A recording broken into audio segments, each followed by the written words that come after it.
Hi friends, welcome to my channel கிறிஸாஸ் kitchen recipe. இன்னைக்கு video பார்த்தீங்கன்னா ஆடி வெள்ளி ஸ்பெஷலாக பிரசாதம் ரெசிபி தான் பார்க்க போகிறோம். ஒரு கப் ரவை இருந்ததுன்னா கண்டிப்பாக இந்த ரெசிபி ட்ரை பண்ணி பாருங்கள். டக்குன்னு ஒரு 10 நிமிஷத்துலேயே செஞ்சிடலாம். சாப்பிட்றதுக்கும் பார்த்தீங்கன்னா நல்லா சாஃப்டாக இருக்கும். அதே சமயம் வீட்டில் இருக்கவங்களும் என்ஜாய் பண்ணி சாப்பிடுவாங்க. இப்போ வாங்க இந்த ரெசிபி எப்படி பண்ணுறதுன்னு பார்க்கலாம். ஃபஸ்ட்டு இந்த ரெசிபி பண்ணுறதுக்கு ஸ்டவ்வில் ஒரு கடாய் சூடுபடுத்திட்டு அதில் 1/4 கப் போல் நெய் சேர்த்துக்கோங்க. நெய் நல்லா உருகுனதுக்கப்புறமா 1 கப் ரவை சேர்த்துக்கோங்க. சேர்த்துட்டு அடுப்பை மிதமான தீயில வச்சுட்டு நல்லா வறுத்துக்கோங்க. ரவை பார்த்திங்கன்னா வறுக்கும் போது கருகிடக்கூடாது. அதனால் லோ ஃப்ளேமில் வச்சுட்டு ஒரு 5 நிமிஷத்துக்கு ரவையை வறுத்துக்கோங்க. நீங்கள் வறுத்த ரவை எடுத்திருந்தாலுமே இதே மாதிரி நெய்யில் வறுத்துட்டு அதுக்கப்புறமா ஸ்வீட் செஞ்சு பாருங்கள், ரொம்ப நல்லாயிருக்கும். ரவை ஒரு 5 நிமிஷம் போல் நல்லா வறுப்பட்டதுக்கப்புறமா இதில் 2 கப் அளவுக்கு சுடுதண்ணி சேர்த்துக்கோங்க. தண்ணி பார்த்திங்கன்னா நல்லா சூடாக இருக்கணும்.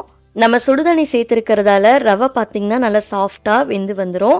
அடுப்பை லோ ஃப்ளேம்லேயே வச்சுட்டு இதை கைவிடாமல் நல்லா கலந்து விட்டுட்டே இருங்க.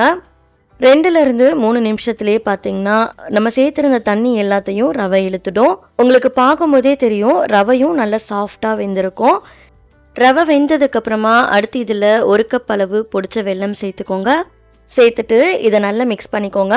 அடுப்பு பார்த்திங்கன்னா லோ ஃப்ளேம்லேயே இருக்கட்டும். இதை நல்லா மிக்ஸ் பண்ணதுக்கப்புறமா அடுத்து இதில் 1/2 கப் போல் கல்கண்டு சேர்த்துக்கோங்க. அடுப்பை லோ ஃப்ளேம்லேயே வச்சுட்டு கல்கண்டும் வெல்லமும் நல்லா கரைஞ்சி வர அளவுக்கு இதை நல்லா கலந்து விட்டுக்கோங்க. இதில் யூஸ் பண்ணுற வெல்லம் பார்த்திங்கன்னா நல்லா நயமான வெல்லமாக பார்த்து யூஸ் பண்ணிக்கோங்க, தூசி மண்ணெல்லாம் இல்லாத மாதிரி. நம்ம சேர்த்துருந்த கல்கண்டும் வெல்லமும் நல்லா கரைஞ்சி வந்ததுக்கப்புறமா 1 டேபிள் ஸ்பூன் நெய் சேர்த்துட்டு மிக்ஸ் பண்ணிக்கோங்க.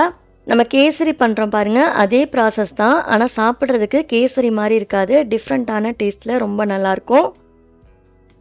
இதை நல்லா கலந்ததுக்கப்புறமா அடுத்து 1/4 கப் நெய்யில் 10லேருந்து 15 போல் முந்திரி பருப்பை வறுத்துட்டு சேர்த்துக்கோங்க. சேர்த்துட்டு இதை நல்லா மிக்ஸ் பண்ணிக்கோங்க. நல்லா மிக்ஸ் பண்ணதுக்கப்புறமா கடைசியாக இதில் வாசனைக்காக 1/2 டீஸ்பூன் போல் ஏலக்காய் தூள் சேர்த்துக்கோங்க. கூடவே 1 பிஞ்ச் அளவுக்கு பச்சை கற்பூரம் சேர்த்துக்கோங்க. பச்சை கற்பூரம் சேர்க்கும்போது நமக்கு கோவிலில் வாங்குகிற பிரசாதம் மாதிரி நல்ல மணமாக இருக்கும். இதை சேர்த்ததுக்கப்புறமா நல்லா கலந்து விட்டுக்கோங்க. இதை நல்லா மிக்ஸ் பண்ணதுக்கப்புறமா ஸ்டவ் ஆஃப் பண்ணிவிடுங்க.